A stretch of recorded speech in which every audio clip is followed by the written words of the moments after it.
শততম টেস্টটা স্মরণীয় করে রাখলেন মিচেল স্টার্ক। কিংস্টনে তার বোলিং তোপে ওলটপালট রেকর্ডের পাতা। সাবাইনা পার্কে অজিদের ১২১ রানে গুটিয়ে বোলাররা ঠিকই করেছিল নিজেদের কাজ। তবে প্রতিপক্ষ যে দ্য মাইটি অজিস, গোলাপি বল আর দিবারাত্রির ম্যাচে যারা রীতিমতো অপ্রতিরোধ্য। স্পেশাল ম্যাচে শুরুটা নিজেই করেন স্টার্ক। উইকেট দিয়ে শুরু, আবার উইকেট দিয়েই শেষ। প্রথম ওভারে ৩ উইকেট। দলীয় রানের খাতা না খুলেই টপ অর্ডারের ৩ জনকে হারানোর তালিকায় ষষ্ঠ ঘটনা এটা। স্টার্ক দ্বিতীয় বোলার। এর আগে করাচিতে ইরফান নিয়েছেন প্রথম ওভারে ৩ উইকেট। মাত্র ১৫ ডেলিভারিতে নিজের ৫ উইকেট পূর্ণ করেন অজি তারকা। টেস্ট ক্রিকেটের ইতিহাসে দ্রুততম ফাইভার।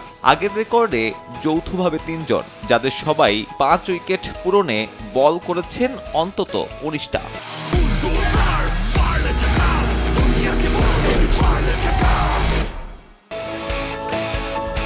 সব মিলিয়ে এদিন ৯ রানে ৬ উইকেট শিকার করেছেন স্টার্ক।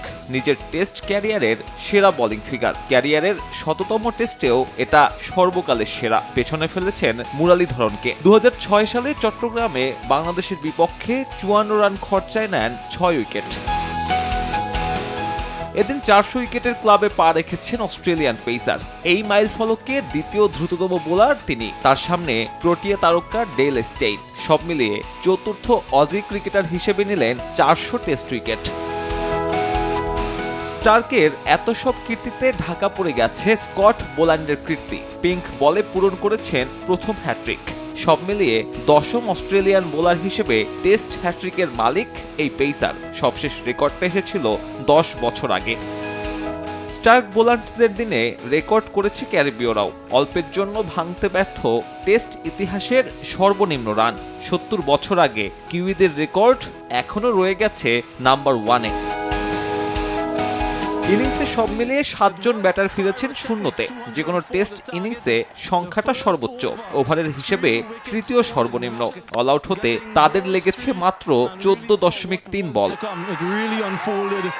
ব্যাটারদের এমন পরিণতি ঠেলে দিয়েছে আর একটা অনাকাঙ্ক্ষিত রেকর্ডে। ঘরের মাঠে প্রথমবারের মতো ৩ টেস্টের সিরিজে white wash West Indies. Sabbir Mithun, Somoy সংবাদ।